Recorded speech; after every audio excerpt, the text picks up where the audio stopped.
মালাকুল মাউতকে দেখবে, চাক্ষুষ দেখবে, ভালো হলেও দেখবে, খারাপ হলেও দেখবে। কার কথা? ভালো মানুষ যদি হয়, আল্লাহওয়ালা যদি হয়, ইসলাম প্রিয় যদি হয়, ডানপন্থী যদি হয়, মৃত্যুর সময় মালাকুল মাউত আলা সূরাতি শাবিন আলা আহসানি সূরা, একজন যুবকের আকৃতিতে চমৎকার ধবধবে সাদা একটা জুব্বা পরে জান্নাত থেকে জান্নাতি কাফন নিয়ে হানুত মিন হানুতিল জান্নাহ, জান্নাতের সুগন্ধি নিয়ে মুমূর্ষু রোগীর মাথার সামনে এসে বসে যায় আর দেহটার ইঙ্গিত করে বলে, ইয়া আইয়াতুহান নাফসুত তাইয়্যিবা, ও পবিত্র আত্মা। আরেক বর্ণনায় এসেছে ইয়া আইয়াতুহান নাফসুল মুতমাইন্না, ও প্রশান্ত আত্মা, উখরুজি ইলা মাগফিরাতিম মিনাল্লাহ, আল্লাহর ক্ষমার দিকে বের হয়ে আসো।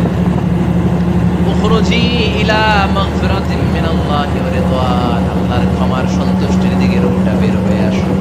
স্মুথলি বলার সাথে সাথে মুমিনের দেহ থেকে রূহটা বের হয়ে আজরাইলের হাতে চলে যায়। স্মুথলি বলার সাথে সাথে স্বাচ্ছন্দ্যে আনন্দে মুমিনের দেহ থেকে রূহটা সা করে বের হয়ে মালাকুল মাউতের হাতে এসে পড়ে। পড়েন সুবহানাল্লাহ। আল্লাহ এমন মৃত্যু তুমি আমাদের নসিবে রেখে দিও, চিৎকার করে পড়েন আমিন। আর যারা ইসলাম মানে নাই, আর যারা কোরআন মানে নাই, আর যারা দিন কায়েমের আন্দোলন করে নাই, দিনকে ভালোবাসে নাই, বাম আর রামপন্থী ছিল, নাস্তিক ছিল, ইসলাম বিরোধী ছিল, তাদের কাছেও মালাকুল মাউত আসে কি আসে না? চিল্লায় বলেন আসে কি আসে না?